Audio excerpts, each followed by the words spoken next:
Hi viewers, welcome to our channel. ప్రస్తుతం మనతో పాటు భరద్వాజ్ గారు సీనియర్ జర్నలిస్ట్ ఉన్నారు. వారితో ఒకసారి మాట్లాడదాం. సార్ నమస్కారం. సార్ నమస్తే అండి. సార్ అలనాటి హీరోయిన్ సౌందర్య గారిని చంపించింది మోహన్ బాబు గారే అంటూ ఒక చిట్టుబాబు అనే ఒక వ్యక్తి పోలీస్ స్టేషన్కి వెళ్ళి కంప్లైంట్ చేయడం ఇప్పుడు చర్చనీయాంశంగా మారింది, సంచలనం కూడా మారింది. సార్ అంటే ఇన్ని సంవత్సరాల తర్వాత ఈ వ్యక్తి ఎవరు, ఇతను కంప్లైంట్ చేయడం, అది కూడా మోహన్ బాబు గారి మీద ఇటువంటి ఆరోపణలు చేయడం ఏంటి అని చెప్పేసి కూడా మాట్లాడుతున్నారు. మరి అప్పుడేం జరిగింది, మరి ఇప్పుడు ఈ ఇష్యూకి సంబంధించి మీరేం చెప్తారు సార్? ఏం జరుగుతుందో సార్? అంటే ఈ చిట్టిబాబు అనే అతను ఖమ్మం జిల్లాలో ఏదో రూరల్ ఏరియా నుంచి అక్కడ కంప్లైంట్ లాంచ్ చేశాడు. కంప్లైంట్ లాంచ్ చేస్తూ ఆయన అంటే ఆవిడ అప్పుడు 21 సంవత్సరాల క్రితం జరిగిన ఘటన ఇది. 2004 ఎన్నికల సందర్భంగా ఆవిడ భారతీయ జనతా పార్టీ తరఫున ప్రచారం చేస్తున్నారు. ఆ ప్రచారంలో భాగంగా తెలంగాణలో విద్యాసాగర్ రావు గారు ఆయన నియోజకవర్గంలో ఆవిడ పర్యటించాల్సి ఉంది. అక్కడికి వెడుతూ ఉండగా మధ్యలో ఈ హెలికాప్టర్ బ్లాస్ట్ జరిగింది. అయితే ఇతనేమంటాడు అంటే హెలికాప్టర్ బ్లాస్ట్ చేయించారు మోహన్ బాబు గారే అంటారు. మోహన్ బాబు గారికి విద్యాసాగర్ రావుకి పరిచయాలు బాగున్నాయి. బాగుండటం మాత్రమే కాదు, ఆయన సినిమాలో విద్యాసాగర్ రావు గారు సరదాగా ఒక క్యారెక్టర్ కూడా చేసినటువంటి ఒక చరిత్ర ఉంది. ఇలా ఇంకా చాలా ఎస్టాబ్లిష్మెంట్ చేయొచ్చు ఆ కేసు కావాలంటే, కానీ అది జరిగి ఉండే అవకాశం లేదు. ఎందుకంటే ఎవరు పడితే వాళ్ళు అంటే మనుషుల్ని చంపుకోవటానికి హెలికాప్టర్లు ఉన్నాయా అనే డౌట్ వస్తుంది. ఇలాంటి డౌట్లు చాలామంది మీద ఉన్నాయి. నిజానికి వైఎస్ రాజశేఖర రెడ్డి మరణం మీద కూడా ఇలాంటి అనుమానాలు ఉన్నాయి.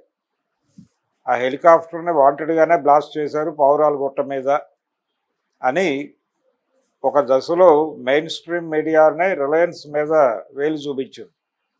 కేజీ బేసిన్లో జరిగినటువంటి ఆయిల్ తవ్వకాలకు సంబంధించి వాటాల పంపిణీలో తేడాలు వచ్చి రిలయన్స్ వాళ్ళే వైఎస్ రాజశేఖర రెడ్డిని చంపేశారు అని ఆ రోజుల్లో వార్తా కథనాలు రాసినటువంటి ప్రముఖ ఛానల్ ఎడిటర్ని, బ్యూరో చీఫ్ని అరెస్ట్ చేసి జైల్లో పెట్టినటువంటి చరిత్ర మనకు తెలుసు. కాబట్టి ఇది కూడా అలాంటి స్పెక్యులేషనే, అంతకుమించి ఏమీ కాదు. అయితే జల్పల్లిలో ప్రస్తుతం మోహన్ బాబు ఫామ్ హౌస్ ఉంది.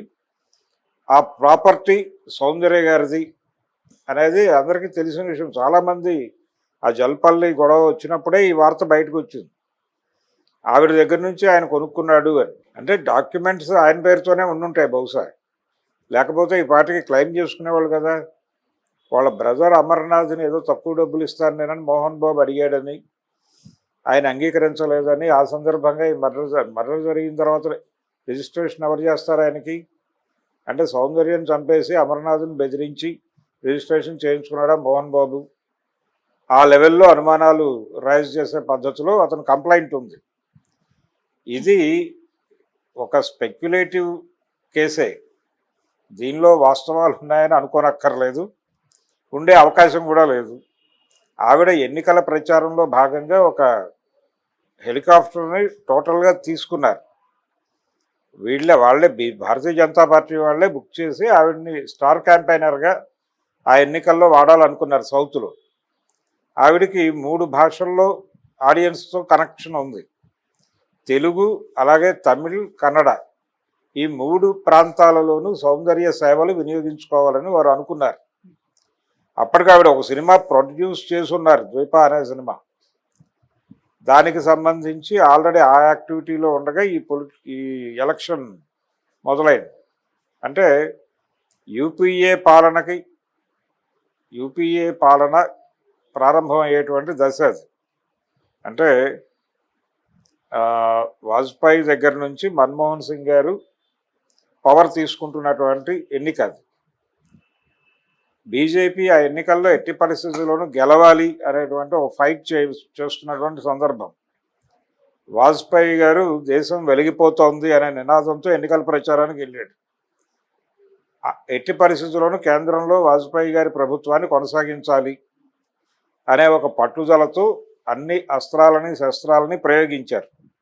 అందులో భాగంగానే సౌందర్య గారిని ఆవిడ పార్టీలో చేరారు. అప్పుడే చేరిన సందర్భంగా ఆవిడకు ఉన్నటువంటి స్టార్ వాల్యూ ఇవన్నీ క్యాలిక్యులేట్ చేసి ఆవిడని వినియోగించుకోవాలని అనుకుని ఆ హెలికాప్టర్ను కూడా వారే ఇన్ టోటల్ ప్రోగ్రామ్ షెడ్యూల్ ప్రకారం ఆవిడికి ఇబ్బంది లేకుండా ఈ ట్రావెలింగ్ అనేది ఇబ్బంది కాబట్టి ఒక హెలికాప్టర్ని పెట్టేసి ఆవిడకి ఇబ్బంది లేకుండా ప్రయాణాన్ని సదుపాయం చేయడం కోసం ఏర్పాటు చేశారు తప్ప మర్డర్ చేయడానికి కాదు. బీజేపీని ఇన్ టోటల్ కంట్రోల్లో తీసుకోగలిగితే తప్ప మోహన్ బాబు అది చేయలేడు. మోహన్ బాబు గారు అప్పటికి ఆ కండిషన్ కాదు, ఆయన అటువంటి పని చేసుకుంటాడు అని అనుకోవడం కూడా కష్టమే.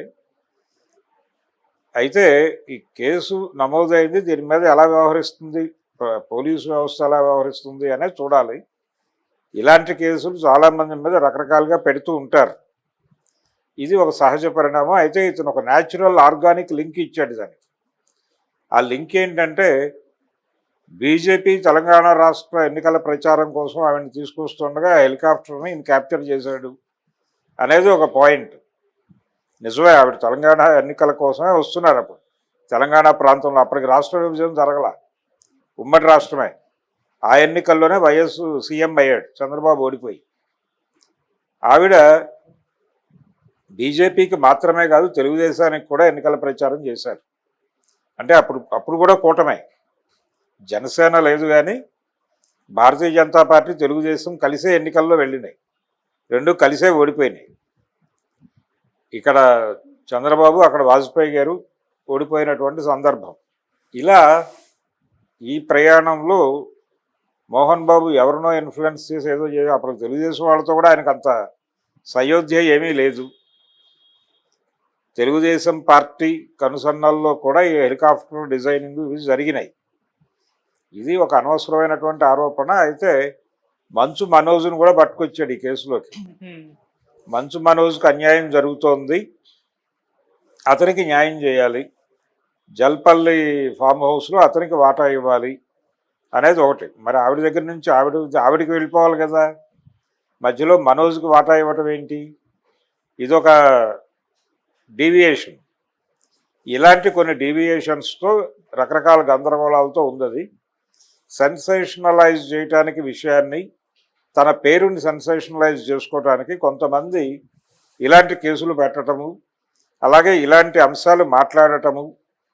ఎవరో ఒక పాపులర్ వ్యక్తి మీద ఆరోపణలు చేస్తూ మాట్లాడితే తన పేరు మార్కెట్లో చలామణిలోకి వస్తుంది అనే ఉద్దేశంతో కొంతమంది వాంటెడ్గానే ఇలాంటి పనులు చేస్తూ ఉంటారు. ఈ క్రమంలోనే ఈ చిట్టిబాబు గారు కూడా, చిట్టిబాబు అనగానే ఒక ఫిల్మ్ డైరెక్టర్, ఇప్పుడు ప్రముఖ క్రిటిక్, ఆయన వైపు ప్రపంచం దృష్టి వెళ్ళే ప్రమాదం ఉంది. వారు కాదు, వీరు ఖమ్మం జిల్లాకు చెందినటువంటి చిట్టిబాబు గారు. ఈయన బహుశా ఆ టైంలో జల్పల్లి ఆ ఏరియాలో ఏదో ఒక యాక్టివిటీలో ఉండుంటాడు. అప్పుడు అక్కడ ప్రచారంలో ఉన్నటువంటి కొన్ని విషయాలు ఏవో ఆయన మెమరీలోకి వెళ్ళుంటాయి. వాటిని ఇప్పుడు దుమ్ము దులిపి ఒక కాగితం మీద పెట్టి ఒక కంప్లైంట్ అయితే లాంచ్ చేశాడు. ఈ కంప్లైంట్ని ఎంటర్టైన్ చేస్తారు పోలీసులని నేనైతే అనుకోవడం లేదు. దానికి కొంత శాంటిటీ ఇవ్వడం కోసం దాన్ని ప్రజెంట్ సొసైటీతో లింక్ చేయడానికి మనోజ్ను పట్టుకొచ్చాడు లింకులోకి. దీని మీద మనోజ్ కూడా స్పందించాలి. ఎందుకంటే ఇప్పుడు మనోజ్ ఈ లేఖని క్రియేట్ చేశాడు అనే పద్ధతిలో విమర్శలు అటు నుంచి మొదలవచ్చు.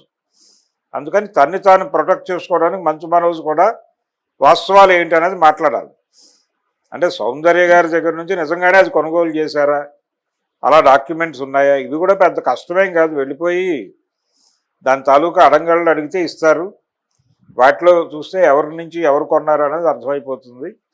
అయితే ఆవిడ కొనడానికి ప్రయత్నం చేసినటువంటి స్థలం ఈయన కొన్నాడు అనేది ఒక వెర్షన్, ఆవిడ దగ్గర నుంచి నేరుగా కొన్నాడు అనేది ఒక వెర్షన్. ఇలా 100 కథనాలు ఉన్నాయి ఆ జల్పల్లిని దీని మీద ప్రచారంలో. వాస్తవాలు ఏమిటనేది వాళ్లే ఒకసారి ప్రెస్ ముందుకు పెట్టేస్తే ఈ స్పెక్యులేషన్స్ అన్నిటికీ ఒక ఫుల్ స్టాప్ పడుతుంది. మరి ఆ తరహా ప్రయత్నం ఏదైనా మోహన్ బాబు చేస్తాడేమో చూడాలి. ఏది ఏమైనా ఇది సెన్సేషన్ కోసం క్రియేట్ చేసింది తప్ప సౌందర్యాన్ని మోహన్ బాబుని చంపడం అనేది అది రాంగు. మోహన్ బాబు కూడా ఒక ప్రమాదంలో ఇరుక్కున్నాడు. ఆ ఎన్నికల కంటే ముందు 97లో జూబ్లీ కార్ బ్లాస్ట్ కేసులో యాక్చువల్గా పరిటాల రవి పక్కన కూర్చున్నాడు ఆయన. వాళ్ళు టార్గెట్ చేసింది ఆ కారునే. ఆ కారు నిజంగానే పేలుంటే మోహన్ బాబు గారికి కూడా ఇబ్బంది అయ్యేది. ఆ సినిమా తర్వాత తెలుగు సినిమాలో నటించడానికి సౌందర్య గారు భయపడ్డారు. ఆ సినిమాలో హీరోయిన్ ఆవిడే, శ్రీరాములయ్యలు. భయపడిన తర్వాత మోహన్ బాబే ధైర్యం చెప్పి అదేం లేదని ఆ సినిమాలో యాక్ట్ చేయించాడు ఆవిడ చేత.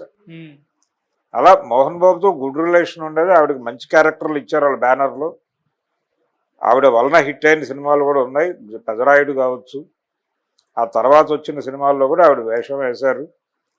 అందుకని ఇది ఉన్న స్పెక్యులేటివ్ స్టోరీ, ఒక సెన్సేషనలైజ్ చేయటం కోసం చేసినటువంటి కేసు తప్ప మరేం కాదు. ఓకే సార్, మీరు ప్రెస్ మీట్ పెట్టి చెప్పాలి అని అంటున్నారు, అవసరం ఉందంటారా? ఎవరో ఎక్స్ అనే పర్సన్ ఈ విధంగా కంప్లైంట్ చేస్తే ఇప్పుడు మోహన్ బాబు గారు బయట కంప్లైంట్ అని కాదండి, దాని చుట్టూ 100 కథలు అల్లుతున్నారు.